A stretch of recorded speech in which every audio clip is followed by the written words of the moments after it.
Ezra గ్రంథం 10వ అధ్యాయంలోంచి దేవుని వాక్యం చదువుకున్నాం. ఎజ్రా ఏడుస్తూ మరి ప్రార్థన చేస్తున్నాడు. ఈ ప్రార్థన ఇక్కడ మనం చూస్తున్నప్పుడు ఎందుకొరకు ప్రార్థన చేస్తున్నాడంటే 9వ అధ్యాయంలో మనం చూసాము, చెరలో నుండి వచ్చిన ఇశ్రాయేలీలు మరి మందిర నిర్మాణం చేయడానికి వచ్చారు. అయితే వారు ఆ పనిని నిర్లక్ష్యం చేస్తున్నారు. ముఖ్యంగా అన్య స్త్రీలను వీరు వివాహం చేసుకొని నిబంధన మీరారు. వీరు చెరలోనికి వెళ్ళటానికి కారణం ఏదైతే ఉందో ఆ కారణాన్ని వీరు తిరిగి రిపీట్ చేస్తున్నారు. మొదటిగా మనం మందిర నిర్మాణం ఎందుకు ఆగిపోయింది అనే సంగతులు విన్నప్పుడు వారు యాజకుని నిర్లక్ష్యం చేశారని వర్తమానం పొందుకున్నాం. అలాగే 9వ అధ్యాయం ఎజ్రా గ్రంథంలో పెద్దలు, అధికారులు, ముఖ్యులుగా ఉన్నవారు ఏం చేశారంటే వారి కుమార్తెలను ఎవరికిచ్చి వివాహం చేశారో, లేదా వారి కుమారులను ఎవరి కుమార్తెలకు ఇచ్చి వివాహం చేశారో వివరాలు 9వ అధ్యాయంలో మనం ధ్యానం చేశాం. ఇప్పుడు 10వ అధ్యాయంలో వీరు ప్రార్థన చేస్తున్నారు. ఎజ్రా ప్రార్థన చేస్తున్నాడు. మరి 2వ వచనంలో మనం చూస్తున్నాము, ఏలాం కుమారులు ఒకడకు యెహీయేలు కుమారుడైన షెకన్యా ఎజ్రాతో ఏమన్నాడంటే, ఇశ్రాయేలీలు తమ నడవడి దిద్దుకొందురని నిరీక్షణ కద్దు, కాబట్టి వెలివేయించాలి, ఈ అన్య స్త్రీలను వివాహం చేసుకున్న వారిని అందరినీ వెలివేయించాలని చెప్పాడు అనమాట. అందుచేత జరిగిన పని ఏంటంటే వారందరినీ సమకూర్చారు. యెరూషలేముకు, యోధాకు ప్రకటన చేశారు. అందరూ కూడి రండి అని చెప్పారు. అందరూ కూడి వచ్చారు. కూడి వచ్చిన తర్వాత ఎవరు అన్య స్త్రీలు వివాహం చేసుకున్నారు మరి వారందరూ కూడా పాపాన్ని ఒప్పుకున్నారు. ఆ తర్వాత ఆ స్త్రీలను పరిత్యజించారు అనే మాట కూడా మనం చూస్తున్నాం. చూడండి, వచనం 16 ఒకసారి చదవండి. 16 ఎవరైనా వాక్యం చదవండి. 16 వచనం. చెర నుండి విడుదల నొందిన వారు అటు చేయగా యాజకుడైన ఎజ్రాయును పెద్దలలో కొందరు ప్రధానులను వారి పితరుల ఇంటి పేర్లను బట్టి తమ తమ పేర్ల ప్రకారము అందరినీ వేరుగా ఉంచి 10వ నెల మొదటి దినమున ఈ సంగతిని విమర్శించట కూర్చుండిరి. మొదటి నెల మొదటి దినమున అన్య స్త్రీలను పెళ్లి చేసుకున్న వారందరి సంగతి వారు సమాప్తం చేసింది. ఇక్కడ చూస్తున్నాము, మొదటి నెల మొదటి దినమున ఈ సంగతి వారు సమాప్తం చేశారు. మరి వారి వివరాలన్నీ కూడా ఇందులో వచ్చేసినాయి. 18 నుంచి 44 వచనాల్లో వారి వివరాలు మనం చదువుకున్నాం. ఆ పేర్లు చదవటం కూడా చాలా కష్టంగా ఉంది, అయినా కూడా చదివేశారు. కాబట్టి వారు ఏమని అనుకున్నారంటే 19వ వచనంలో తమ భార్యలను పరిత్యజించదము అని వారు ఒప్పుకొని అలాగ జరిగించారు. 44 స్త్రీల్లో కొందరు పిల్లలు గలవారు అనే మాట కూడా అక్కడ మనం చూస్తున్నాం. అందరూ వీడియోలు ఆన్ చేసుకోండి. వాక్యాన్ని జాగ్రత్తగా వింటున్నప్పుడు అన్య స్త్రీలను వివాహం చేసుకోవటం అనేది ఇక్కడ ఖండించబడినట్లుగా మనం చూస్తున్నాం. దైవ గ్రంథంలో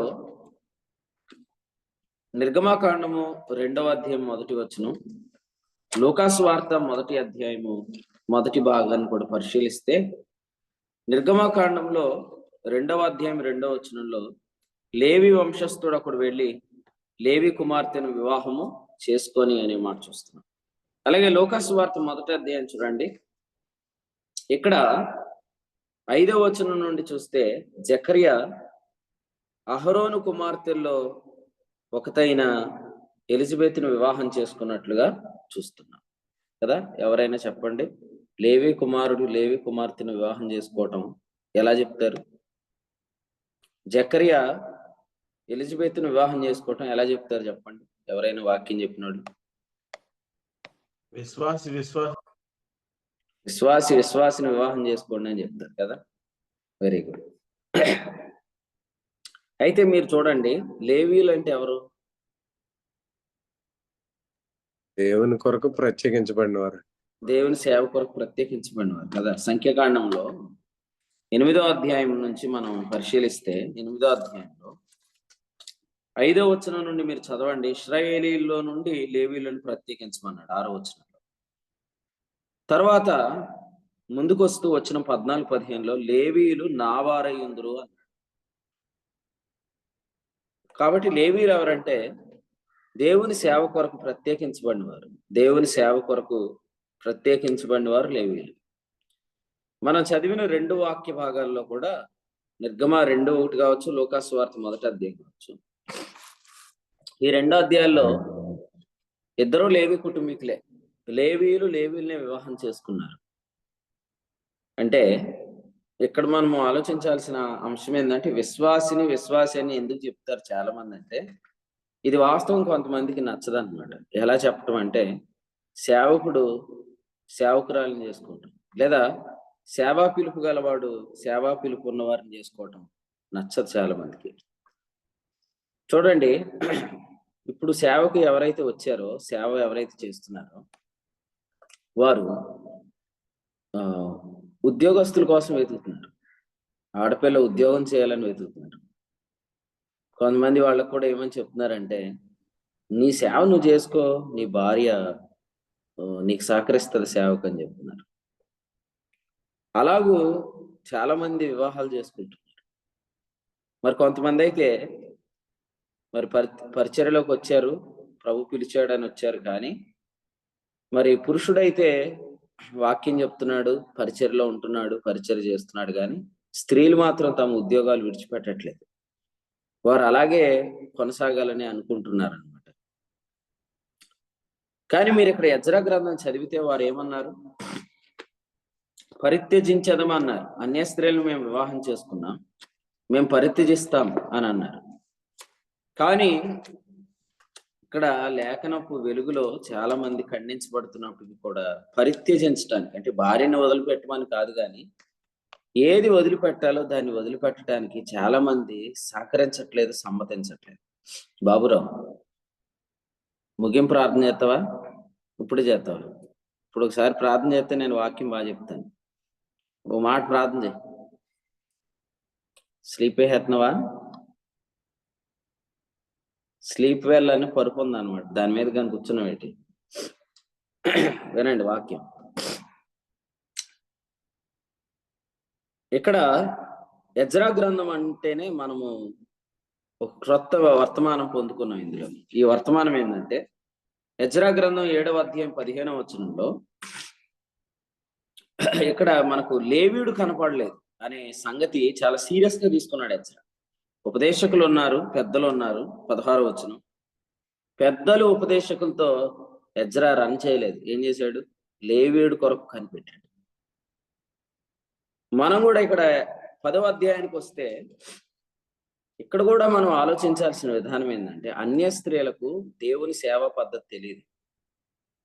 అందుకనే వారిని వివాహము చేసుకోకూడదు అనేది ఆలోచించాలి. కానీ ఇంకెప్పుడు చూసినా విశ్వాసి అవిశ్వాసిని పెళ్లి చేసుకోకూడదు అనే వ్యాఖ్యానం చేసి తప్పించుకోకూడదు.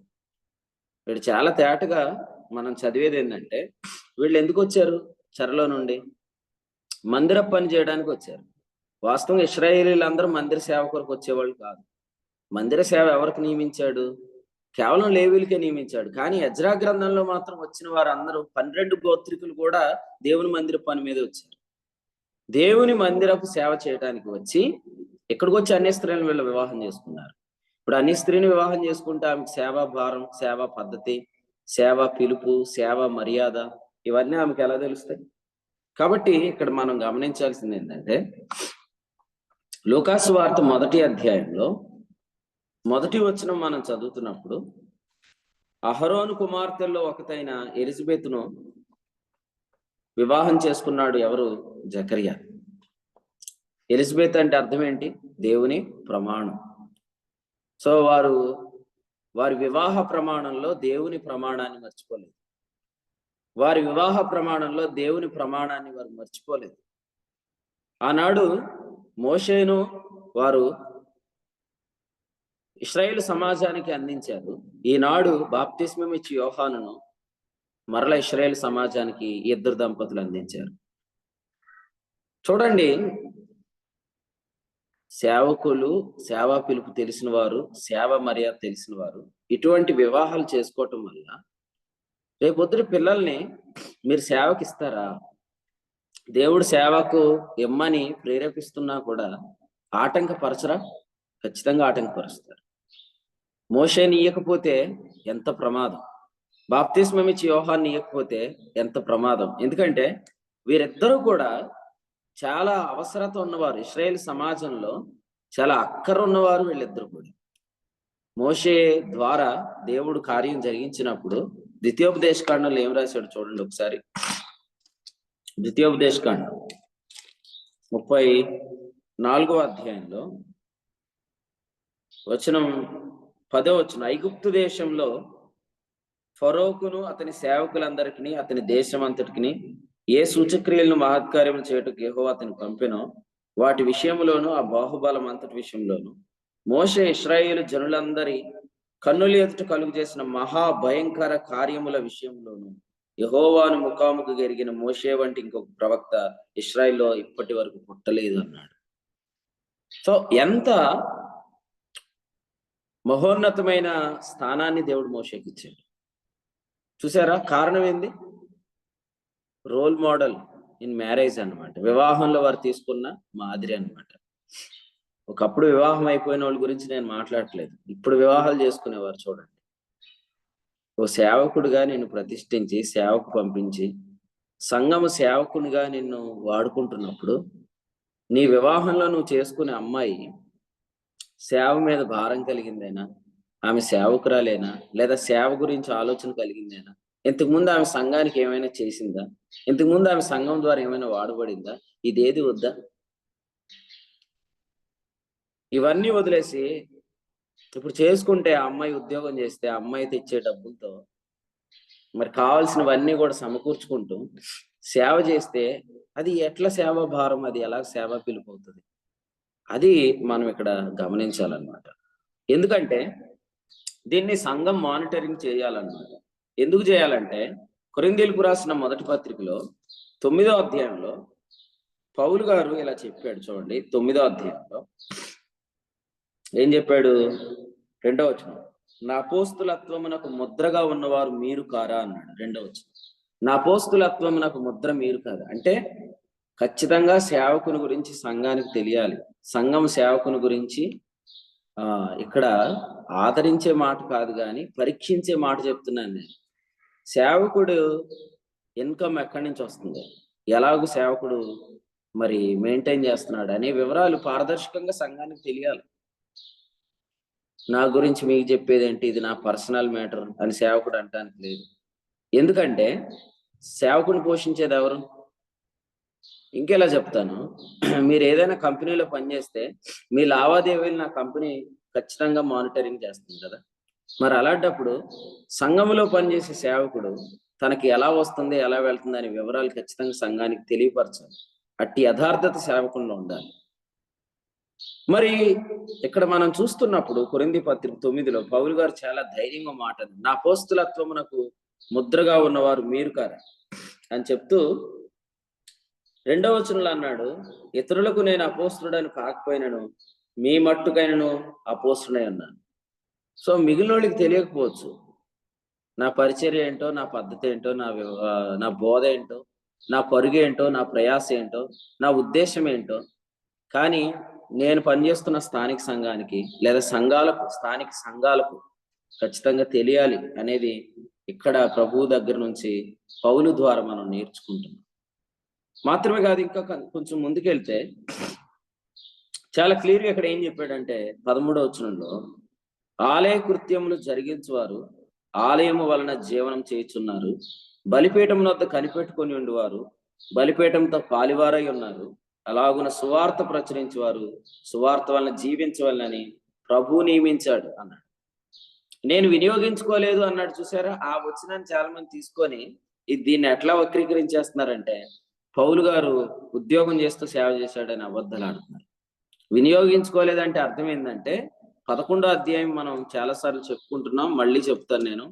కొరింథీయులకు రాసిన 2వ పత్రిక 11వ అధ్యాయం 8లో ఆయన ఉచితంగా ప్రకటించి తగ్గించుకున్నానని రాశాడు 7వ వచనం. అంతేగాని ఆస్తులు సంపాదించుకున్నానని రాయలే. తగ్గించుకున్నానంటే అర్థం ఏంటంటే ఇతరుల సంఘముల దగ్గర నేను జీతం పుచ్చుకున్నాను అన్నాడు. కాబట్టి వాక్యాన్ని జాగ్రత్తగా వాక్యాన్ని ధ్యానం చేయండి. ఇక్కడ ఒక 2 వారాల క్రితం లేదా ఒక వారం క్రితం ఒక వర్తమానాన్ని జ్ఞాపకం చేయడం జరిగింది. అదేంటంటే లేఖనాలలో ఎక్కడ మనిషిని ఇచ్చలేదు, లేఖనాల్లో ఎక్కడ కూడా మనిషిని ఇచ్చలేదు. ఎందుకంటే లేఖనాల్లో ఎక్కడ కూడా ధర్మశాస్త్రం లేదు. లేఖనాలన్నీ కూడా పరిశుద్ధ లేఖనాలు. పరిశుద్ధ లేఖనాల సారం సువార్తను గురించిన వాగ్దానం కానీ ధర్మశాస్త్రం కాదు అనే ఒక స్టడీ చేశాం. కాబట్టి ఈరోజు కూడా లేఖనాన్ని మన ఇచ్చ కొరకు వాడుకోకూడదు. మన ఇచ్చ ఏంటంటే భయం. మన భయం ఏంది? ఈరోజు ఎంత లక్షలు సంపాదిస్తున్నా కూడా పూట గడవట్లేదు. చాలా మంది పిల్లలను చదివించుకోవడానికి ఎంత కష్టపడుతున్నారు. మరి నేను పూర్తిగా సేవకు వస్తే రేపొద్దున నా పరిస్థితి ఏమైపోయింది? కాబట్టి నేను ఏదైనా వాడుకోవాలని చెప్పి ఈ వాక్యాలను వక్రీకరించేస్తున్నాను. దీని తిమోతికి రాసిన పేతురు రాసిన 2వ పత్రికలో చాలా క్లియర్ గా 3వ అధ్యాయంలో ఏం చెప్పాడంటే నీతి విరోధుల తప్పు బోధలో పౌలు యొక్క లేఖనాలు వక్రంగా తిప్పబడ్డాయని రాశాడు 16వ వచనం. నీతి విరోధుల తప్పు బోధలో పౌలు గారు రాసిన ప్రతి వాక్యం కూడా వక్రీకరించబడింది. అందులో భాగంగానే చాలా మంది దేవుని సేవ అంటే అర్థం ఏంటంటే పని చేస్తూ సేవ చేయాలని వక్రంగా వాక్యం తిప్పేశారు. ఇప్పుడు అందుకే చూడండి, మనం చాలాసార్లు చెప్పుకుంటున్నట్టుగా లేవీయులకు దేవుడు స్వాస్థ్యమే ఇయ్యలేదు. లేవీయులకు స్వాస్థ్యం ఇవ్వకుండా ఏమన్నాడు? ద్వితీయోపదేశకాండం 18:2లో యెహోవాయే వారికి స్వాస్థ్యం అని చెప్పాడు. కాబట్టి సేవకుని యొక్క పిలుపు ఎవరైతే ఉందో మీరు ఉద్యోగాలు చేస్తూ సేవ చేయలేరు, దేవుడు చేయనీయుడు. సేవా పిలుపు ఎవరికైతే ఉందో వారిని ప్రభువు ఖచ్చితంగా శిక్ష చేసి వారిని పరిచర్లోకి తీసుకొని వస్తాడు. అయితే సేవకుని పిలుపు ఎవరికైతే లేదో వాళ్ళు మీ ఉద్యోగాలు చేసుకుంటూ సంఘంలో సేవకునికి లోబడుతూ ప్రభు మీకు ఇచ్చిన వరంతో, ప్రభు మీకు ఇచ్చిన వాక్య ఉపదేశం చెప్పగలిగిన వరంతో సహకరించాలి. అంతే తప్ప సేవకుని స్థానాన్ని, సేవకుని భాగాన్ని పట్టుకొని దొంగిలించకూడదు అనేది వర్తమాన వాక్యం. వర్తమాన వాక్యం ఏం చేస్తుందంట? మనుషుల వాక్యం అని ఎంచితే కార్య సిద్ధి చేయదు, అది దేవుని వాక్యం అని ఎంచాలి. తెస్సలోనిక 1వ పత్రికలో 2:13లో చెప్పాడు. మనకు నచ్చే వాక్యాలు ఉంటాయి, మనకు నచ్చని వాక్యాలు కూడా ఉంటాయి. నచ్చే వాక్యాలు అయితే దేవుని వాక్యంగా ఎంచుతాము, నచ్చని వాక్యాలను మాత్రం మనుషుల వాక్యంగా ఎంచుతాం. మనుషుల వాక్యంగా ఎంచినవి మాత్రం మనలో పనిచేయదు, దేవుని వాక్యంగా ఎంచబడినవి మాత్రం మనలో పనిచేస్తాయి. కాబట్టి ఈ వర్తమాన వాక్యాన్ని మీరు ఎవరో కూడా హృదయాల్లో తృణీకరించుకోకండి. కారణం ఏంటంటే ఇక్కడ జాగ్రత్తగా వినండి. కొరింథీయులకు రాసిన 1వ పత్రికలో వర్తమానము ఏం చెప్పాడు చూద్దాం. కొరింథీయులకు రాసిన 1వ పత్రిక 16వ అధ్యాయం 16వ వచనం చూడండి. 15-16 స్టెఫను ఇంటి వారు పరిశుద్ధులకు పరిచర్య చేయుటకు అప్పగించుకున్నారు. 16వ వచనం అట్టి వారికి మీరు విధేయులై ఉండాలి అని బ్రతిమాలుతున్నాను అన్నాడు. బ్రతిమాలుతున్నాను అన్నాడంటే అట్లా లేరు అని అర్థం. బ్రతిమాలాల్సిన అవసరం ఏముంది? ఇప్పుడు సేవ కొరకు అప్పగించుకున్న ఫ్యామిలీ ఉంది, ఫ్యామిలీగా వాళ్ళు అప్పగించుకోకుండా సేవ జరగదండి. మీరు ఇట్లా అనుకోవద్దు, అబ్రహామే మనకు కనిపిస్తున్నాడు అనుకోవద్దు. దేవుడు ఏమన్నాడు? శారా ఎక్కడ ఉంది అని అడిగాడు. కానీ కొంతమంది ఈ రోజు అడగట్లే క్వశ్చన్. అబ్రహాంతో దేవుడు ఏమన్నాడు? ఆదికాండం 18వ అధ్యాయంలో నీ భార్య అయిన శారా ఎక్కడా అన్నాడు. ఎక్కడుంది ఆమె? అప్పుడు 18వ అధ్యాయంలో ఆమె గుడారంలో ఉంది అనే మాట మనం చూస్తున్నాం. 9వ వచనం గుడారంలో ఉన్నది. గుడారంలో ఉన్నదంటే అర్థం ఏంటి? ఆమె కనుపరుచుకోవట్లేదు, ఆమె కనబడట్లేదు, ఆమె మరుగుగా ఉండి పరిచర్య చేసింది.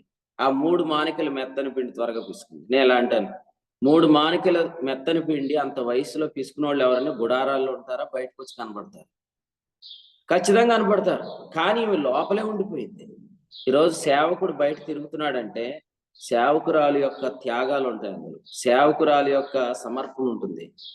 మరి మీరు సేవకుడై ఉండి సేవకురాలను చేసుకోకుండా సేవా పిలుపు కలిగిన వాళ్ళు చేసుకోకపోతే రేపొద్దుట మిగిలిన సేవకురాళ్ళు అందరినీ కూడా తక్కువ చూపు చూస్తారు మీ వల్ల.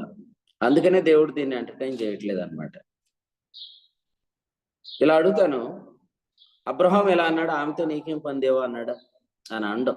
ఎందుకంటే అసలు ఇప్పుడు చెప్పే వాగ్దానం ఆ అమ్మాయి కూడా ఉండాలి. ఆ అమ్మాయి ఉంటేనే చెప్తాను. ఏంటి ఆ వాగ్దానం అంటే, మీదటికి మరలా వస్తాను, కుమారుడు శారా కలుగుతాడు అనే మాట చెప్పాలంటే మరి పిల్లోడు పుట్టాలంటే అబ్రహాం అక్కడే సరిపోతాడా? ఈవెన్ నీ సంతానము వలన భూలోక వంశాలు ఆశీర్వదించబడతాయన్న మొదటి ఆశీర్వచనానికి జానకిరాము ఆదికాండం 12:3లో దేవుని యొక్క పిలుపు చెప్పినప్పుడే వాళ్ళిద్దరు కూడా ఉన్నారు. పిలుపులో వాళ్ళిద్దరు ఉన్నారు. దయచేసి వినాలి. సేవకుడు సేవకురాలు ఇద్దరు కూడా దేవుని యొక్క పిలుపులో ఉన్నారు. పిలుపును గాని ఏ సేవకుని భార్య గౌరవించకపోయినా దేవుడు ఖచ్చితంగా వాళ్ళు తర్ఫీదు చేస్తాడు. దానికి మనం నిర్గమాకాండంలో నుంచే వాక్యాన్ని వింటున్నాం. నిర్గమాకాండంలో ఏముందంటే 4వ అధ్యాయంలో మనం చూస్తున్నప్పుడు మోషేను దేవుడు పంపించాడు, వీళ్ళు బయలుదేరి వెళ్తున్నారు అనే మాట మనం చూస్తున్నాం. చూడండి, ఈ మాటలు వాక్యంలో జాగ్రత్తగా పరిశీలిస్తే దేవుని ఆత్మ ఎలాగో రాయించాడో ఆ మాట చూద్దాం. ఒకసారి దేవుడు ఎలా పంపించాడో మోషేని గమనిద్దాం. వచనం 20 చదవండి. వచనం 20. మోషే తన భార్యను తన కుమారులను తీసుకొని గాడిద మీద ఎక్కించుకొని ఐగుప్తుకు తిరిగి వెళ్ళాను. మోషే దేవుని కర్రను తన చేత పట్టుకొని పోయాను. రైట్. వచనం 24. అతడు పోవు మార్గము నా సత్రంలో యెహోవా అతన్ని ఎదుర్కొని అతన్ని చంప చూడగా సిప్పోరా వాడిగల రాయి తీసుకొని తన కుమారునికి సున్నతి చేసి అతని పాదముల యొద్ద పడవేసి, నిజముగా నీవు నాకు రక్త సంబంధమైన పెనిమిటి అయితివనెను. అంతటా ఆయన అతన్ని విడిచాను. చూడండి, ఇక్కడ మోషే సేవకుడైతే మోషేతో పాటు ఆమె కూడా వచ్చింది, ఆమె పిల్లలు కూడా వచ్చారు. ఈ విషయంలో మనం చూస్తున్నాము, సత్రములో యెహోవా మార్గమున అతనిని ఎదుర్కొని చంపజూశాడు అనే మాట చూస్తున్నాం. ఆమె లోబడిందా లేదా సేవ పిలుపుకి? ఆమె కూడా లోబడింది. అట్లనే లోబడతారు. వివాహం అనేది పరిశుద్ధమైంది కాబట్టి సేవకుని పిలుపు కలిగిన ఏ సేవకుని భార్య కూడా సేవా పిలుపుకి లోబడపోతే దేవుడు సెట్ చేసుకుంటాడు. అట్లా దేవుడు ఎవరినైనా సెట్ చేయట్లేదంటే ఆ పిలుపు గురించి ఆలోచించాలి. కానీ దేవుడు ఖచ్చితంగా యోనా ప్రయాణంలో యోనాను ప్రభు శిక్ష చేశాడు.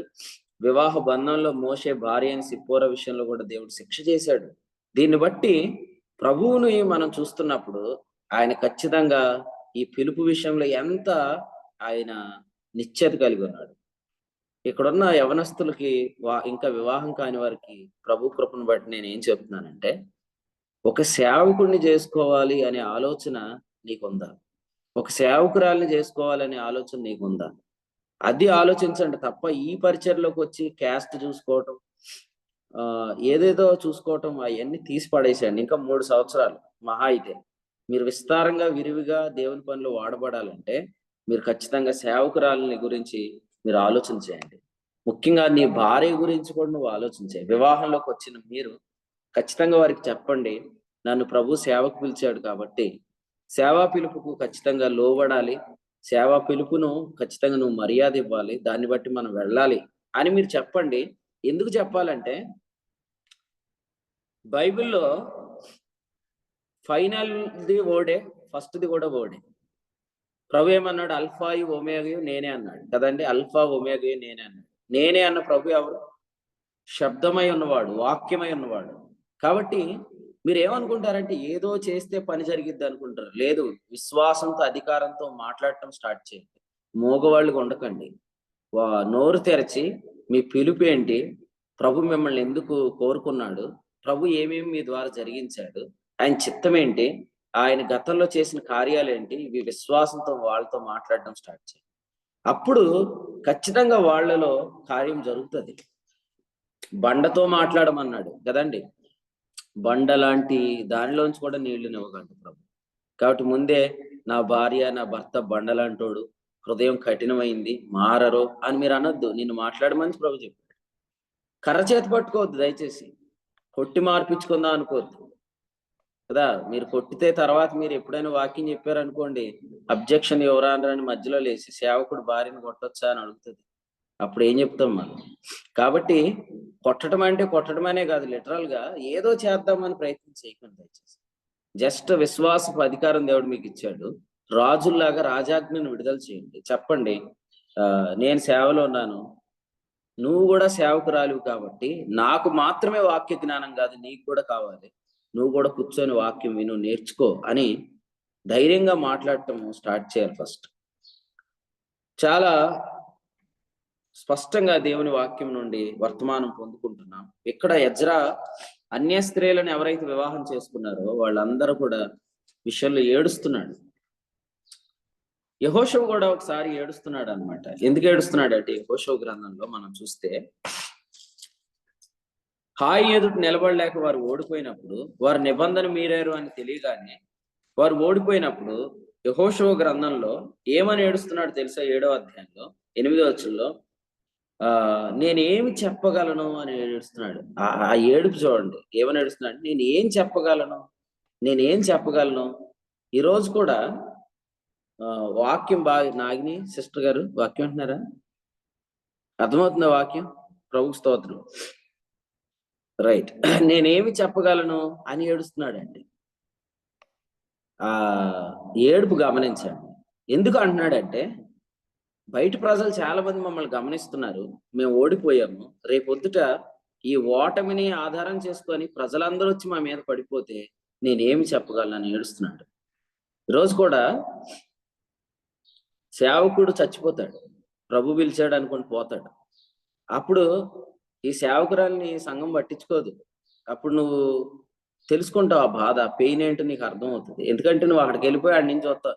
నీ భార్యని ఎలా వదిలిపెట్టేశారో, నీ సేవకురాలను కూడా వాళ్ళు ఎలా పట్టించుకోవట్లేదు చూస్తావు. అంటే వాస్తవం మీ గురించి ఇది చెప్పట్లేదు నేను, కానీ వాస్తవంగా ఈ పద్ధతి జరుగుతుంది సంఘాల్లో. మీరు చూడండి, వాక్యోపదేశం చెప్పగలిగిన కొందరు సేవకుడి తర్వాత మేమే అనుకుంటారు, కానీ సేవకురాలు అనుకోరు. తెలుసా విషయం మీకు? వాక్యోపదేశం చెప్పగలిగిన కొంతమంది ఎవరైనా సంఘాల్లో ఉన్నారనుకోండి, వాళ్ళు సేవకురాలకు గౌరవం ఇస్తారనుకుంటున్నారా? ఎవరు? ఉపదేశకులు ఏం చేస్తారు తెలుసా? పాస్టర్ గారి తర్వాత మేమే అనుకుంటారు, కానీ సేవకురాలు ఉందనుకోరు. ఇలాగ ఏం చేస్తారంటే, ఉపదేశకులు వాక్యం బాగా నేర్చుకున్నాక సేవకురాలకు లోబట్టడం మానేస్తాం. ఆమెను తేలిగ్గా మాట్లాడటం, తేలిగ్గా చూడటం, తేలిగ్గా వారి గురించి బయట కూడా మాట్లాడటం చేస్తారు. సో అంటే కొంతమందికి వాక్య జ్ఞానం రావటం కూడా అది వేరే విధంగా అది ఉపయోగపడటానికి కారణం అవుతుంది. అందుకని జాగ్రత్తగా ఉండాలి. నీ భార్యను ముందు నువ్వు గౌరవించు, ఆమె సేవకురాలు అని నువ్వు గౌరవించు. వాక్యం తెలియని చాలా మంది బయట చేసేది ఏంటి అనుకున్నారు? మా పాస్టరమ్మ గారు మా పాస్టరమ్మ గారు అని 10 సార్లు చెప్తారు. ఎందుకు చెప్తారంటే, పాస్టరమ్మ గారు అని చెప్పడం ద్వారా సంఘంలో ఉన్న వాళ్ళు అందరూ వచ్చి ఇంట్లో అంట్లు తోమటానికి అట్లా చెప్పుకొని చాలా మంది వాళ్ళు కప్ప వేషాలు వేస్తారు. కానీ నువ్వు అందుకు కాదు, కానీ నీతో పాటు ప్రభు ఆమెను కూడా పిలిచాడు కాబట్టి పిలుపును బట్టి ఆమెను ఖచ్చితంగా గౌరవించాలి. ఆదికాండం 16:3లో అబ్రాము శారాను విడిచిపెట్టడాన్ని దేవుడు సహించలేకపోయాడు. సమూయేలు మొదటి గ్రంథం 1వ అధ్యాయంలో ఎల్కానా హన్నాను విడిచిపెట్టడం దేవుడు సహించలేకపోయాడు. ఎందుకంటే అబ్రహాం ఎవరు? 20వ అధ్యాయం చదివి చెప్పండి, అబ్రహాం ఎవరు? ఆదికాండం 20లో ఏముంది అబ్రహాం గురించి? అతడు ప్రవక్త. ఈ మాట చూడండి, అబ్రహాం గురించి ప్రభు చెప్పాడు 7వ వచనంలో, అతడు ప్రవక్త భార్యను తీసుకొని పోయారు వాళ్ళు. వాళ్ళకి తెలియదు అన్నమాట, అబ్రహాం భార్య అనుకుంటున్నారు. అబ్రహాం భార్య కాదు, ఆమె ప్రవక్త భార్య విషయంలో తప్పుగా ప్రవర్తించినప్పుడు దేవుడు సహించలేదండి. ఈరోజు సేవకుని భార్య విషయంలో కొందరు తప్పుగా ప్రవర్తిస్తున్న దేవుడు ఎందుకు సహిస్తున్నట్టు కనిపిస్తున్నాడంటే, ముందు ఆ సేవకురాలి పట్ల సేవకుడిగా నీకు గౌరవం లేదు కాబట్టి, లేదా సేవకురాలిగా సేవకుడి పట్ల నీకు గౌరవం లేదు. ఆలోచన చేయండి, అన్య స్త్రీలను ఎందుకు వివాహం చేసుకున్నాడంటే వాళ్ళకి మన దేవుని సేవా పద్ధతి తెలియదు. చెరలో నుండి వచ్చిన వారందరూ మందిరం నిర్మించడానికే వచ్చారు. కాబట్టి వీరు లేవీలో ఉండవలసిన అంత అవసరం ఏం లేదు. వీళ్ళందరూ కూడా దేవుని పని కొరకే వచ్చారు కాబట్టి దేవుని పని అంటే పద్ధతి అంటే తెలియని వారిని వివాహం చేసుకోకూడదు అనేది ఎజ్రా ఈ గ్రంథంలో ముగింపు అధ్యాయం మనం చూస్తున్నాం. కానీ చాలా సంతోషకరమైన విషయం ఏంటంటే ఈరోజు మరి చురుకైన హెబ్రీ స్త్రీల వలె కొంతమంది సిస్టర్స్ ఉన్నారు. వారు ప్రిస్కిల్లా వలె అక్కుల కంటే ఎక్కువైన వర్తమానం కలిగి వారు చురుగ్గా పనిచేస్తున్నారు అనే సంగతిని బట్టి ప్రభువుకి స్తోత్రం చెల్లిద్దాం. అపోస్తుల కార్యాల గ్రంథంలో 18వ అధ్యాయంలో 26వ వచనంలో అకుల ప్రిస్కిల్లా అని లేదు, కానీ ప్రిస్కిల్లా అకుల అనే మాట మనం చూస్తున్నాం. కారణం ఏంటంటే కొన్నిసార్లు సిస్టర్స్ బ్రదర్స్ కంటే ఇంకా ఎక్కువగా దేవుని పని చేస్తున్నారు. వాళ్ళు సేవ మర్యాదను, సేవ పద్ధతిని గౌరవిస్తున్నారు. కొన్నిసార్లు బ్రదర్స్ గా మనం డైల్యూట్ చేయడానికి చూస్తాం దేవుని పిలుపుని. ఏమంటామంటే వాళ్ళు చేసుకోవట్లేదా వ్యాపారం, వీళ్ళు చేసుకోవట్లేదా, నిజంగా దేవుడు వాళ్ళని పిలిచాడు కదా, వాళ్ళు ఈ పనులు చేస్తున్నప్పుడు మనం చేస్తే తప్పే ఉందంటే మనకు సిస్టర్సే బుద్ధి చెప్తారు. ఏమనంటే వాక్యంలో ఈ పద్ధతి ఎక్కడ లేదు అని వాళ్ళే మనకు బుద్ధి చెప్తారు. అట్లా చెప్పే సిస్టర్స్ వల్ల దేవుని ఆత్మే వ్రాయించాడు. చూసారా, ఇందాక సిస్టర్ గారు వాక్యం చదువుతున్నట్టు చాలా కష్టంగా ఉన్నాయి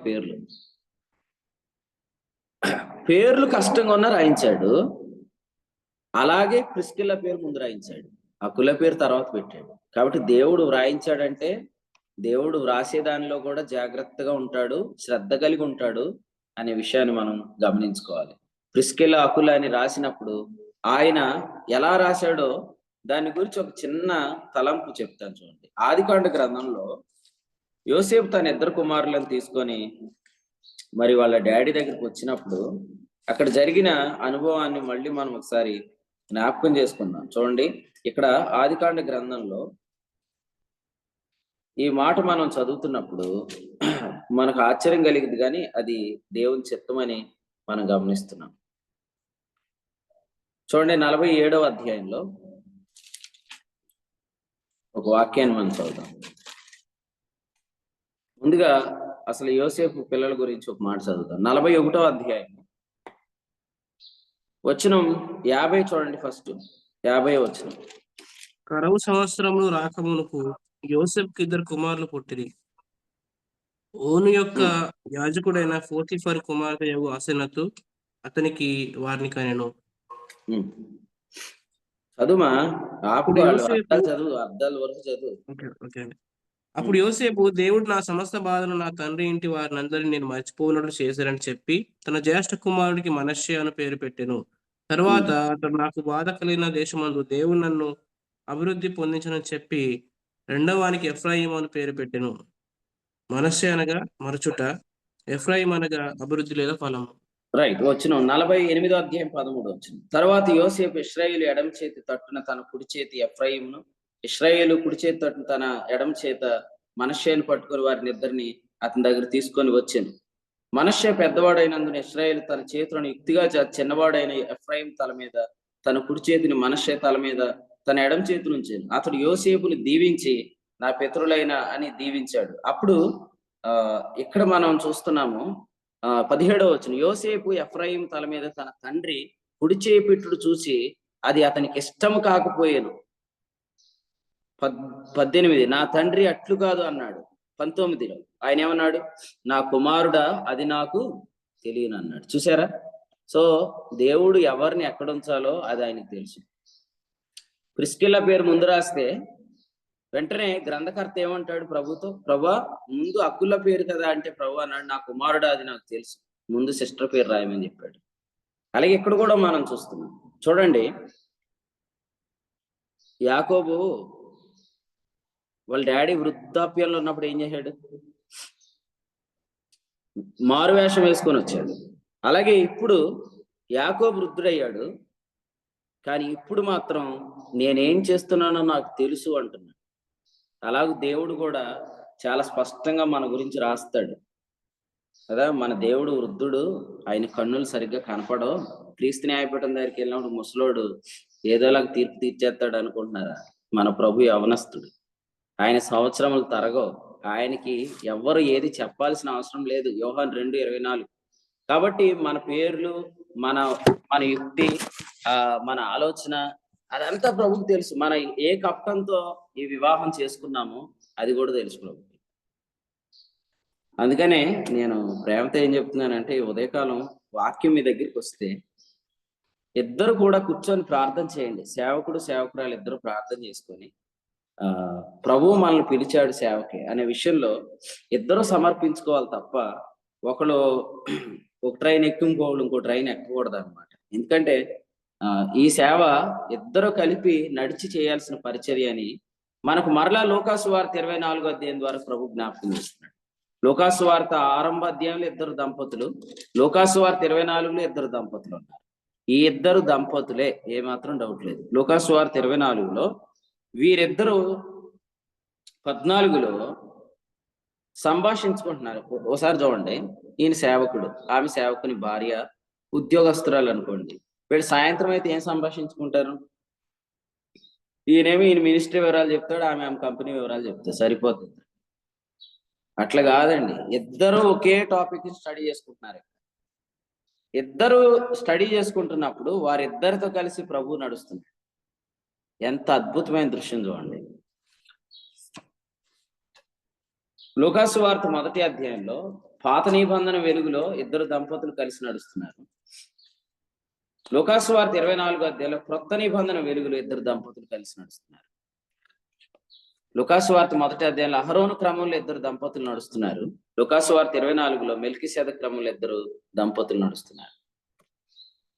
లూకాసు వార్త 1వ అధ్యాయానికి వారికి లభించిన సంగతి అదే, అప్పటికి వారికి అదే లభించింది కాబట్టి అందులో క్రమంగా నడిచారు. వేరు తాత్పర్యము తర్వాత ప్రవేశపెట్టబడింది, అది బయలుపరచబడిన తర్వాత 24వ అధ్యాయంలో వీరిద్దరు నడుస్తున్నారు. ఏమి సందీప్ అన్న, సమ్మతి లేకుండా ఇద్దరు కూడి నడుతురా? మరి సమ్మతి ఉందా? సిస్టర్ కూడా ఓకేనా? ఓకేనా? రైట్, దేవునికి స్తోత్రం. అయితే కాబట్టి ప్రభుకి స్తోత్రం. చూసారా, సమ్మతి లేకుండా ఇద్దరు కూడి నడవలేరండి. భార్య ఏమో దూరదేశం నుండి సంపాదిస్తుంటుంటే భర్త ఇక్కడ సేవ చేస్తాడంటే అప్పుడు ఇలా చెప్పారంట ఆ సంఘ పెద్దలు. రీసెంట్గా ఒక సంఘంలో గొడవ, ముందు నీ భార్య నా దేశం నుంచి బయటికి తీసుకురా, ఇక్కడికి వచ్చాక మీ ఇద్దరిని కలిపి కూర్చోబెట్టి సేవ ప్రతిష్ఠ చేయిద్దాం అన్నారంట. కాబట్టి మొన్న ఇంకొక ఈ ఆదిలాబాద్ లో పెళ్లి జరిగింది కదా, ఒక ఆయన ఫోన్ చేశాడు అనమాట. ఆయన ఫేస్బుక్ లో కొంచెం యాక్టివ్గా ఉంటాడు. ఆయన ఫోన్ చేసి ఆయన అంటాడు, అసలు మీరు పెళ్లి కాని వాళ్ళకి సేవ ప్రతిష్ఠ ఎందుకు చేశారని అడుగుతాడు. దానికి దీనికి సుమారు చాలా గ్యాప్ ఉందన్నమాట. కాబట్టి మీరు చూడండి, ఇదంతా మొదట ఉన్న కుయుక్తి కాదు, తర్వాత ఈ కుయుక్తులు ప్రవేశిస్తాయి మనలోకి. కానీ ప్రభు ఈ విషయంలో మనకు సహాయం చేయను కాక. మొన్న మన వాసన వాళ్ళ అత్తమ్మ గారు ఉంది భీమవరంలో, జ్యోతంటి వాళ్ళ అమ్మగారు, ఆవిడ కూడా అంటుంది, నువ్వు ఎందుకు చక్కగా నీ సేవ నువ్వు చేసుకొని మీ ఆవిడని దూరదేశం పంపించేయమని నాకు చెప్తుంది అనమాట. అంటే చాలా మంది ఆలోచిస్తున్నారు మన గురించి, ఆలోచిస్తారు కూడా. కాబట్టి మీరు కూడా తెలుసుకోండి, ఇది మనకు తగదు, ఇది మనకు తగదు. అంటే ఈ వాక్యం అందరికీ కాదు, కానీ ఇక్కడ మీరు సేవకులు కాని వాళ్ళు కూడా చాలా మంది కూర్చున్నారు. ఎందుకు కూర్చున్నారంటే మీరందరూ సంఘం కాబట్టి మేము తప్పుదోవలు వెళ్తే మీరు మమ్మల్ని సరిచేయాలి. మీరు కూడా కూర్చోబెట్టి మాకు, బర్నబాస్ గారు మీరు వాక్యం చెప్తున్నారు, మరి మీ భార్య ఉద్యోగం చేయవచ్చునా అని రేపు మీరు ధైర్యంగా నన్ను అడగాలి. అలా అడగటానికి మిమ్మల్ని అందరినీ మీ సమక్షంలో ఈ వాక్యం వినిపిస్తున్నాడు. పారదర్శకత ఖచ్చితంగా ఉండాలి. పౌలు గారు అన్నాడు, నా అపోస్తలత్వానికి మీరు ముద్ర అన్నాడు. అంటే అర్థం ఏంటి? నేను ఏం చేస్తున్నాను అంతా మీకు తెలుసు. అక్కడ ఏం చెప్పాడు? పేతురు వలె విశ్వాసురాలైన భార్యను వెంట పెట్టుకొని వచ్చుటకు మాకు అధికారం లేదా అన్నాడు. 9వ అధ్యాయం 5వ వచనం. అంటే సేవకురాలి భార్య మీద కూడా సంఘం కన్ను పెట్టాలి. ఆమె ఏం చేస్తుంది అనేది కూడా సంఘం గమనించాలని పౌలు రాసాడు ఇక్కడ. అంటే మరి ఏముంది, ఆమె ద్వారా ఈయన పోషించబడుతున్నాడేమో కదా, అది జరగకూడదు అనేది ప్రభు చిత్తం అన్నమాట. ఇదంతా ప్రభు ఎందుకు మాకు అప్పగించాడు, సేవకులమైన మాకు ఎందుకు ఇది అప్పగించాడంటే, వాక్యంలో ఏం చెప్తున్నాడంటే, మరి మా పని వాక్య పరిచర్య ప్రార్థన చేయటం మాత్రమే, బల్లల యొద్ద పని చేయటం మా పని కాదు అని, యుక్తం కాదని 6వ అధ్యాయం 4లో పేతురు చెప్పాడు. అంటే మాకు అప్పగించబడిన పని స్పష్టంగా ఉంది, మరి ఆ పనిని వదిలిపెట్టి పని చేయటం యుక్తం కాదు. కాబట్టి ఏ పని చేయడం సేవకుడు యుక్తం కాదు. సేవకుడు సేవకుని పనే చేయాలి. సహకరించాలంటే కూడా ఆమె అహరోను కుమార్తెల్లో ఒకతై ఉండాలి కదండి. ఇప్పుడు చెప్పండి, 24 మంది పెద్దలు అంటే ఎవరు? 24 తరగతుల క్రమం అంటే ఏంటి? ఇదంతా అహరోను కుమార్తెకి చెప్పాల్సిన అవసరం ఉందా? అవసరం లేదు. ఆమెకు ఆ నాలెడ్జ్ ఉంటుంది. దినవృత్తాంతంలో మొదటి గ్రంథం 24వ అధ్యాయము ఎలిజబెత్కి తెలుసు. 24 మంది పెద్దలు లేదా వారి తరగతుల క్రమం ఎలిజబెత్కి తెలుసు. అబియా తరగతి తెలుసు. అబియా తరగతిలోనే మా ఆయన ఉన్నాడని కూడా తెలుసు. కాబట్టి ఎన్ని రోజులు ఆయన సేవ చేసి వస్తాడో తెలుసు. కాబట్టి ఆమెకు సేవా సమయం తెలుసు. కాబట్టి అపార్థం చేసుకునే దానికి ఆమెకు అవకాశమే లేదు. అందుచేత ఈరోజు మంచి వాక్య జ్ఞానాన్ని ఖచ్చితంగా అందరూ కలిగి ఉండాలి. ముందు కొనసాగాలని, సేవ చక్కగా జరగాలని మనం అందరం ప్రార్థన చేద్దాం.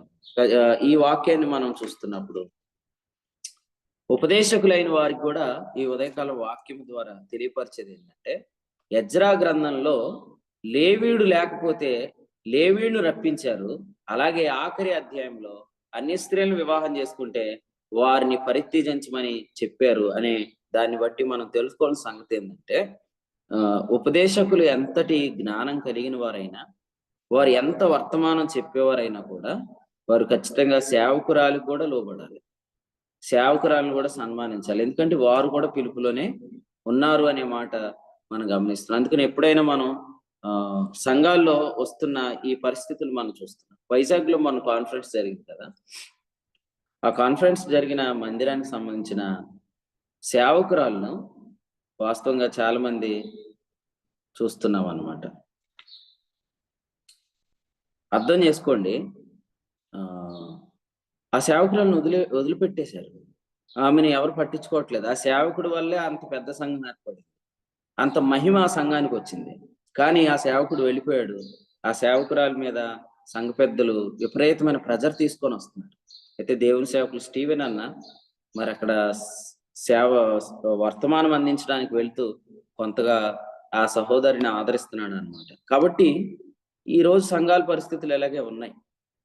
ఇది అంతటి కారణం ఏంటంటే, సేవకులు చేసే తప్పు కూడా ఉంది ఇక్కడ.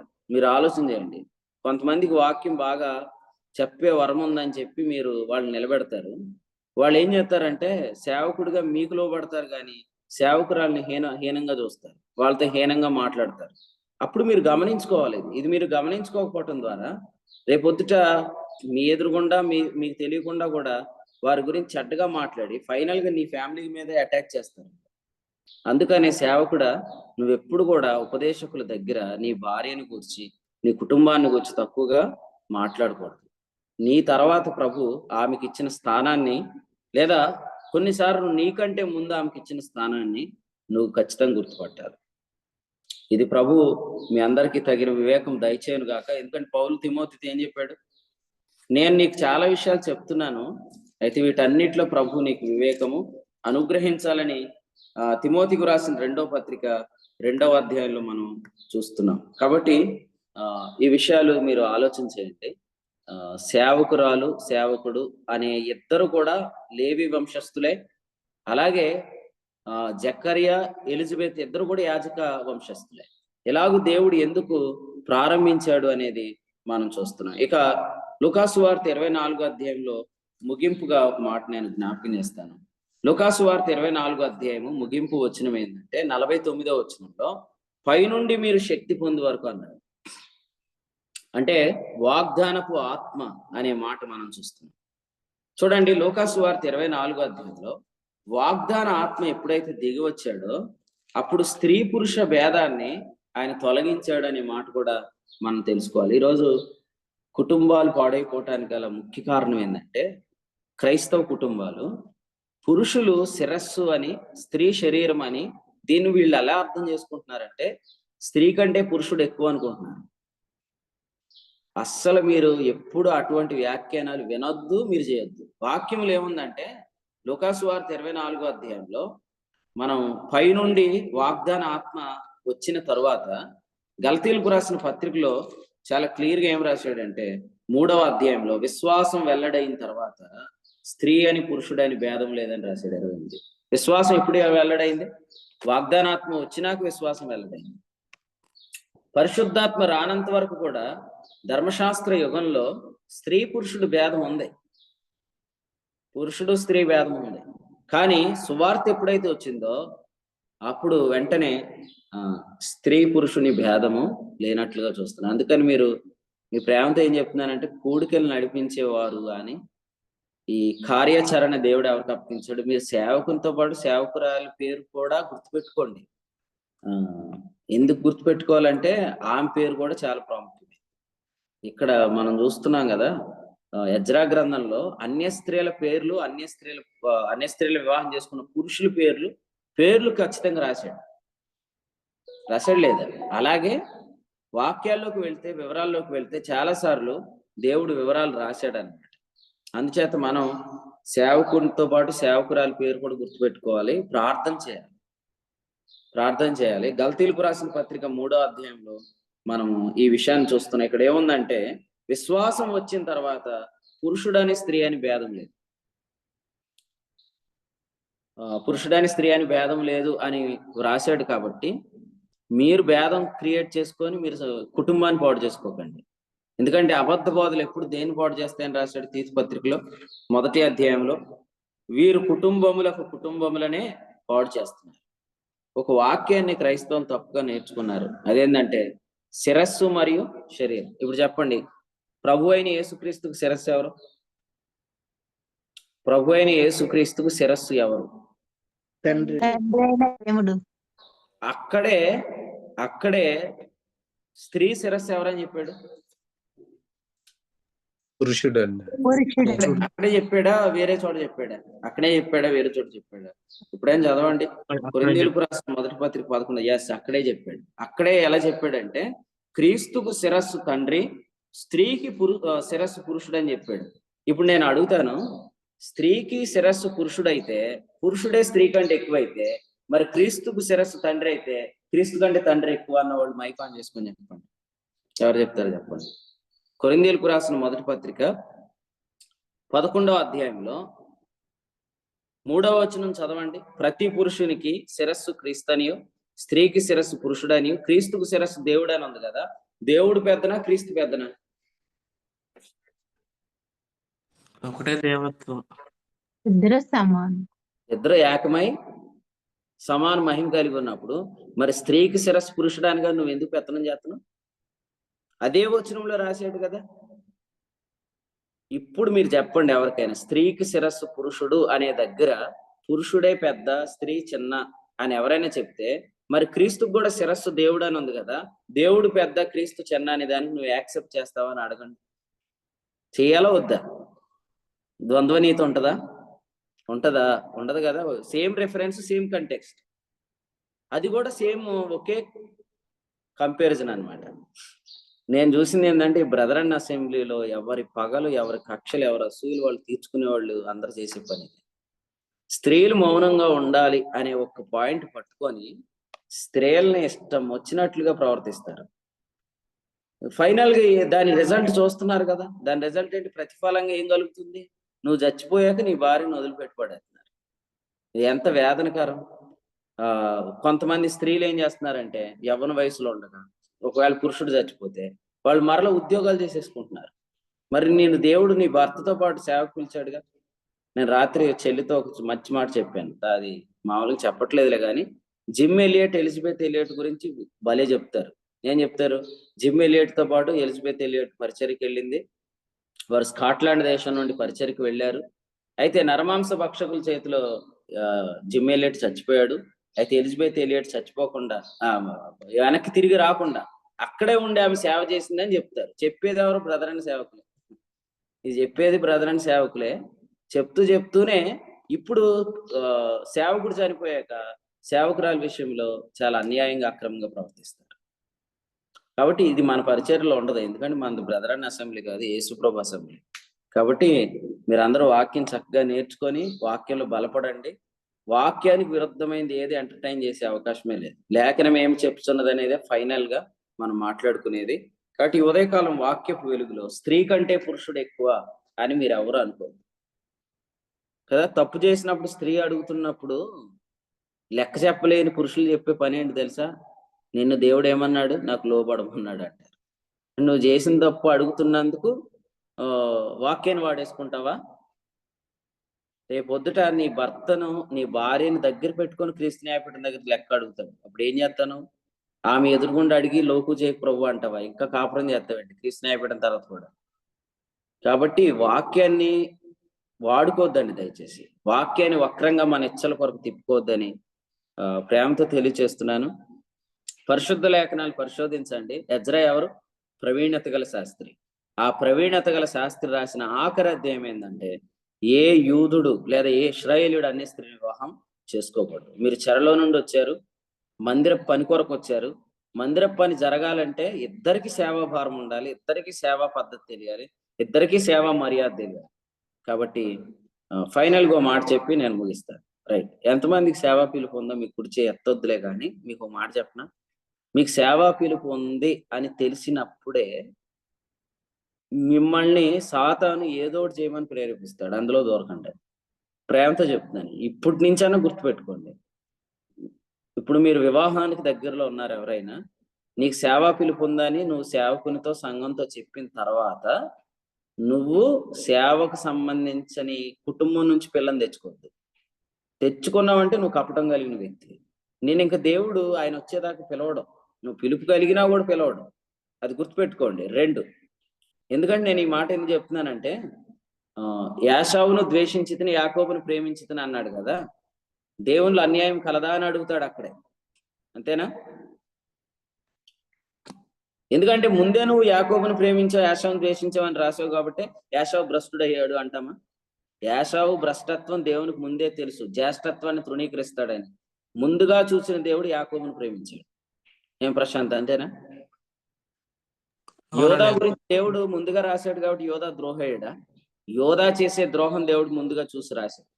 సేమ్ అలాగే నాకు సేవ పిలుపు ఉంది, నేను సేవకు వద్దాం అనుకుంటున్నానని మాతో చెప్పి సంఘంతో చెప్పి నువ్వు సేవకునికి ఏమి మాత్రం సంబంధం లేని కుటుంబంలోంచి పిల్లని చేసుకున్నావంటే రేపొద్దుడు ప్రభు పిలుపున్నా నిన్ను ఎలా పిలుస్తాడు? బయటికి ఎలా తీసుకొచ్చి వాడుకుంటాడు? సేమ్ అలాగే నాకు సేవా పిలుపు ఉంది, నేను సేవకుడిని అవుతాను అన్నవాళ్ళు మీరు సేవకుడు అవుతాకు ఇప్పుడు ఏం చేయాలి? అది చేయకుండా వేరే పనులు చేస్తే. కాబట్టి ఇంకా 3 సంవత్సరాలే ఉంది అని ఎంతమంది అయితే నమ్ముతున్నారో, ఎజ్రా గ్రంథం 10వ అధ్యాయంలో ఉన్నట్టుగా పరిత్యజించవలసిన వాటిని పరిత్యజించండి. అన్న రేపొద్దున అందరూ ఏమంటారు? నీకెందుకు? ప్రభు ఏమంటాడు? భయం ఉందా నీకు? ప్రభు లెక్క అడుగుతాడు కదా. అందరూ అడుగుతారా క్రీస్తు న్యాయపీఠం దగ్గర? ప్రభువే అడుగుతాడు. సేవా పిలుపు ఉందన్నో, ఇటువంటి వివాహం ఏం చేసుకున్నావు? సేవా పిలుపు ఉందన్నో, ఉద్యోగానికి ఎందుకు అప్లై చేసావు? ఇస్కరియోతు యోధాలాగా అప్లికేషన్లు పెట్టేసి వచ్చి మీటింగ్ లో కూర్చుంటున్నారు. వాడి హృదయంలో ఆల్రెడీ ఉందంటే యేసుప్రభుని అప్పగించేయాలని. వాడు బయట బేరం అంతా కుదుర్చుకొని వచ్చి లోపల కూర్చొని సేవకుడా నీ భాగ్యం ఎంత గొప్పది అని పాడుతున్నాడు. ప్రభువు చెప్పాడే లేదా? వీడు సేవకుడా నీ భాగ్యం ఎంత గొప్పది అని పాడుతున్నాడు. వీడు బయట అప్లికేషన్ పెట్టొచ్చాడు.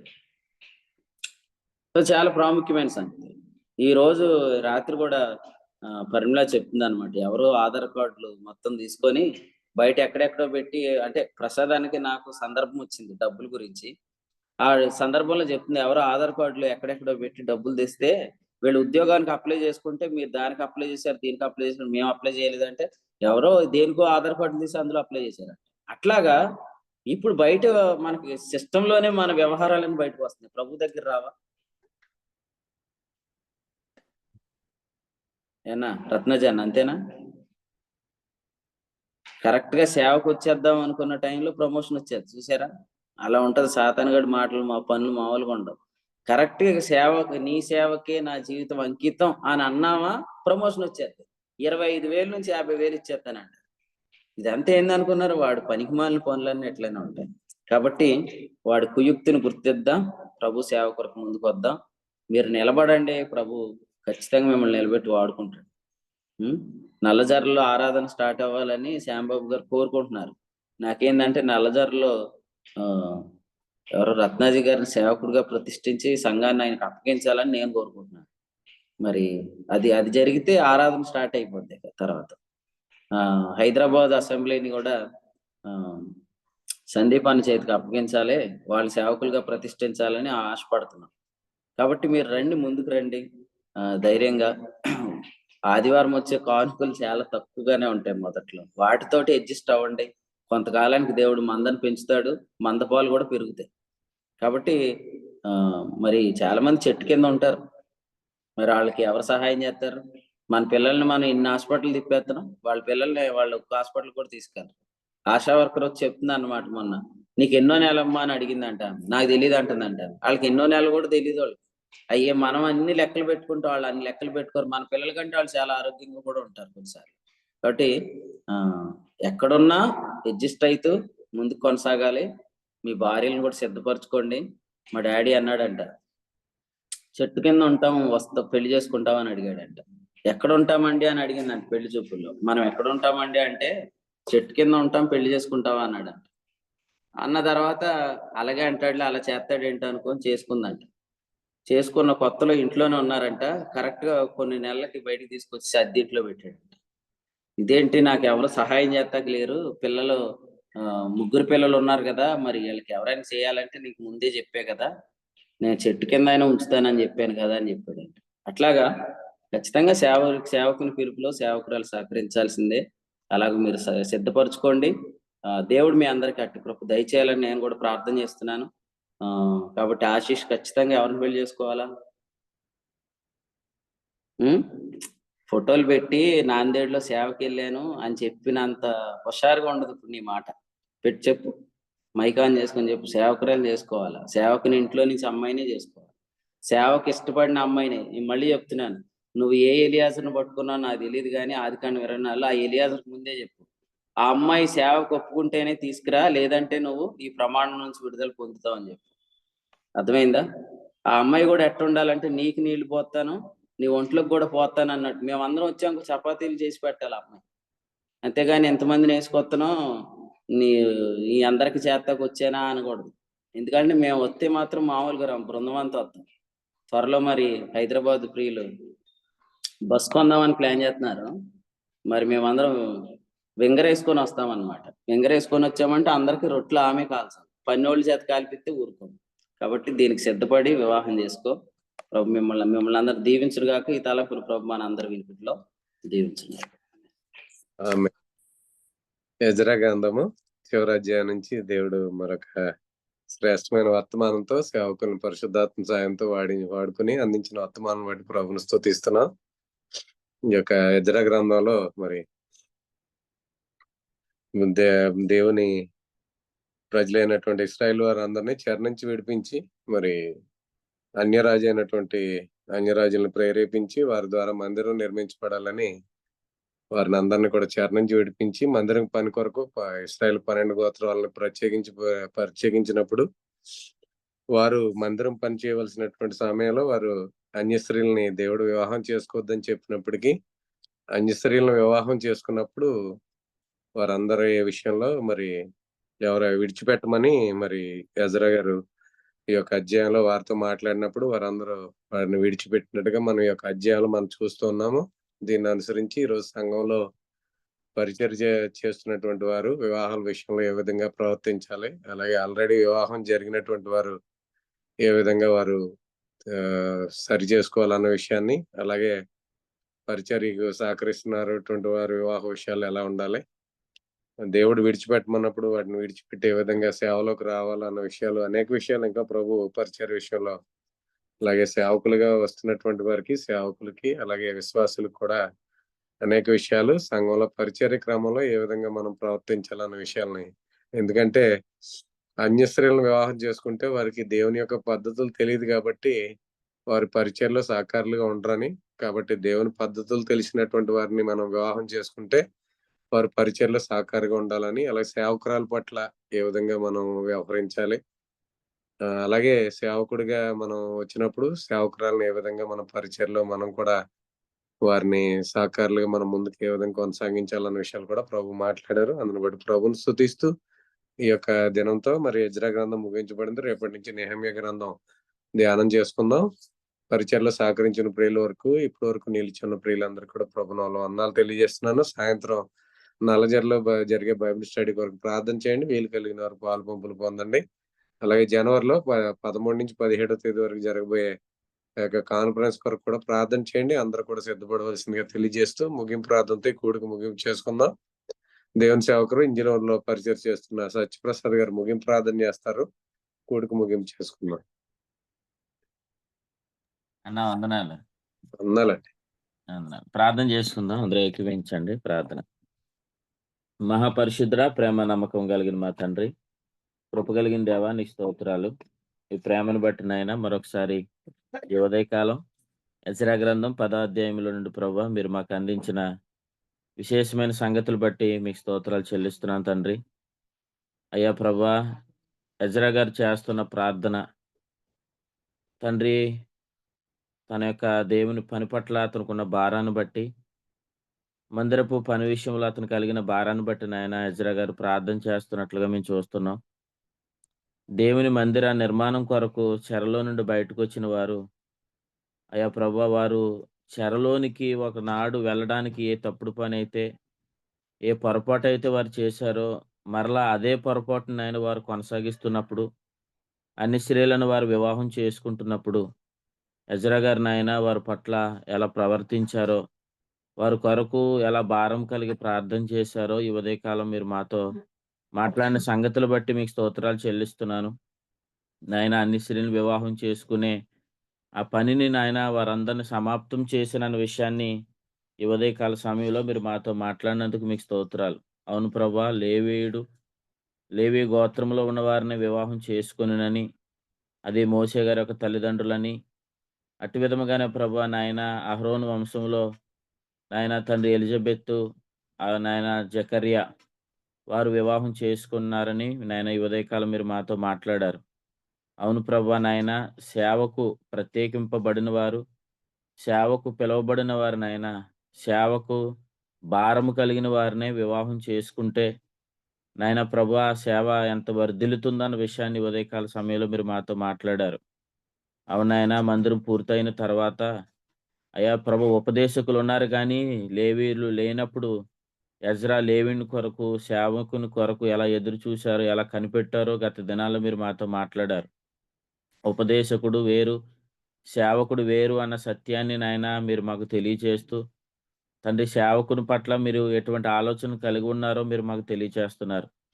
తల్లి గర్భంలో నాయన పిండముగా ఉన్నప్పుడే మీ సేవకుని మీరు ప్రత్యేకపరుచుకున్నారు. అందును బట్టి మీకు స్తోత్రాలు చెల్లిస్తున్నాం ప్రభువా. నాయన సేవ భారం కలిగి ముందుకు కొనసాగుతున్నప్పుడు సేవకురాలు కూడా నాయన సహకరించాలన్న విషయాన్ని ఈ ఉదయకాల సమయంలో మీరు మాతో మాట్లాడారు. మోషే తన భార్య అయిన నాయన తిప్పోరా, మోషేకి నాయన సహకారంగా ఉందన్న విషయాన్ని ఈ ఉదయకాల సమయంలో మీరు మాతో మాట్లాడారు. ఈరోజు ప్రభా నాయన, ఉపదేశకులు ఉన్నవారు నాయన సేవకుని యొక్క భార్యను తునీకరించేవారుగా ఉన్నారని, అటు విధముగానే ప్రభా అటువంటి ఆలోచన కలిగి ఉన్నవారు సంఘాన్ని ఎలా పాడు చేస్తున్నారో, పనిని ఎలా పాడు చేస్తున్నారో మీరు మాతో మాట్లాడారు. నాయన సేవా పద్ధతి ఎరిగిన వారిని వివాహం చేసుకోవాలని, అలా చేసుకోకపోతే అయ్యా నాయన సేవకురాల ద్వారానైనా సంఘం నష్టపరచబడుతుంది అనే విషయాన్ని నాయన ఈ ఉదయకాల సమయంలో మీరు మాతో మాట్లాడారు. ఇది ఎరగని వారు అనేకులు ప్రభువా, నాయన వారి ఆలోచనను బట్టి, వారి సొంత నిర్ణయాలు బట్టి, వారు నాయన వివాహ విషయాల్లో శరీరాన్ని అనుసరించి నాయన వారు ప్రవర్తించడం ద్వారా నాయన ఈరోజు దేవుని పని ఎంత పాడవుతుందో, దేవుని పని ఎంత అవమానకరంగా మార్చబడుతుందన్న విషయాన్ని ఈ ఉదయకాల సమయంలో మీరు మాతో మాట్లాడారు. మీ సేవలో నాయన ఇరువురు ముందుకు వెళ్తున్నప్పుడు నాయన అబ్రహాము వలె తన భార్యను ఎలా మీరు కాపుదలిచ్చారో, నాయన అట్టి విధముగానే నాయన మీ సేవలో ఉంటున్నప్పుడు మీ సేవకునికి, సేవకుని కుటుంబానికి మీరు కాపుదలిస్తారు అన్న విషయాన్ని కూడా మీరు మాతో మాట్లాడారు. అంతేకాదు నాయన, నీ సువార్తలో మేము ఉంటున్నప్పుడు నాయన సువార్త చేయువారు సువార్త వలన జీవించాలన్న విషయాన్ని మీరు మాతో తెలియజేశారు. నాయనా తండ్రి, ప్రిస్కిల్లా, అకుల ఇరువురు నాయన మీ పనిలో ఉన్నారని, వారు దేవుని మార్గాన్ని పూర్తిగా ఒకనాడు అపోల్లోకి తెలియచేసినట్లుగా ప్రభు ఈరోజు నాయన ఎంఐ మార్గంలో ఇద్దరు దంపతులు మీ కొరకు ఆలోచిస్తున్నట్లుగా నాయన ఇరువురు మీ సేవా పద్ధతి ఎరిగిన వారైతే నిరంతరము నీ సేవ కొరకు ఎలా ఏం చేయాలి, ఎలా వెళ్ళాలి, ఎటువంటి ఉద్దేశాలు కలిగి ఉండాలి, పరిచర్య కొరకు ఎలా ఆలోచించాలని నిరంతరము నాయన సేవ కొరకు ఆలోచిస్తారు. అవును ప్రభు, అటువంటి సేవకులను, అటువంటి సేవకులకు నాయన సహకారులుగా సేవకురాలను మీరు లేపండి. అయ్యా ప్రభా, అనేకులు నాయనా మీరు వాడుకుంటున్న విధానంను బట్టి మీకు స్తోత్రాలు చెల్లిస్తున్నాను ప్రభా. నాయనా ఈ కడవరి దినాల్లో ప్రభా మీరు ప్రేమించి వాగ్దాన సంబంధమైన ఆత్మను, వాగ్దాన ఆత్మను నాయనా అన్యజనులమైన మాకు మీరు అనుగ్రహించినందుకు మీకు స్తోత్రాలు చెల్లిస్తున్నాను ప్రభా. నాయన వాగ్దాన ఆత్మ ప్రవేశించిన తర్వాత విశ్వాసం వెల్లడైందని, విశ్వాసం వెల్లడైన తర్వాత నాయన తండ్రి స్త్రీ పురుషుడనే భేదం లేదని, అయ్యా ప్రభా, ప్రభైన యేసుక్రీస్తు ప్రభుల వారికి శిరస్సు తండ్రని, స్త్రీకి శిరస్సు పురుషుడని, ఇది భేదం లేదని నాయన ఎప్పుడైతే ధర్మశాస్త్రం అనే మధ్య గోడ కొట్టివేయబడిందో, అయ్యా నాయన పురుషునికి స్త్రీకి ఏ భేదం లేకుండా మీరు ఐక్యతపరిచిన విధానం బట్టి మీకు స్తోత్రాలు. అయ్యా ప్రభా, ఈనాడు నాయనా శిరస్సు అనుకోని నేను పెత్తనాలు చేస్తున్న ఈ దినాల్లో ప్రభా అటువంటి స్థితిలోంచి మమ్మల్ని విడిపించి నాయన విశ్వాసాన్ని బట్టి హత్తుకునే కృప మీరు మాకు ఇచ్చినందుకు మీకు స్తోత్రాలు. ప్రభా నాయన మీ సేవలో సేవ పిలుపు మాకు ఉందని మేము గుర్తించి ముందుకు కొనసాగుతున్నప్పుడు సమస్తాన్ని అయ్యా మీరు మా పాదాల దగ్గర తీసుకొస్తున్న విధానం బట్టి మీకు స్తోత్రాలయ్యా. ఎర్ర సముద్రాన్ని చూసి ఏమవుతుందని భయపడక, అయ్యా ప్రభా వెనకాల తరుముతున్న ఫరో సైన్యాన్ని చూసి భయపడుతున్నప్పుడు మీరు మాట్లాడారు. ఆ ఫరో సైన్యం ఇక కనబడదు, వారు మీ పాదాల కిందకు వస్తారని మీరు మాట్లాడినట్లుగా మేము సాగిపోతుండగా సమస్తాన్ని నాయన తండ్రి ఏ సమస్య అయితే, ఏ భారాన్ని చూసి అయితే మేము భయపడుతున్నామో అది మాకు కనబడదని మీరు చెప్తున్నారు. అవును నాయన తండ్రి, సేవా పిలుపు కలిగి ధైర్యంగా నాయన కుటుంబాలుగా మేము ఈ చివరి దినాల్లో నీ పరిచర్యలు ముందుకు కొనసాగే కృపనివ్వండి. నాయన తండ్రి, పరిచర్యకు సహకారులు లేని ప్రియులు ఉన్నారు, వారికి సహకారులు ఇవ్వండి.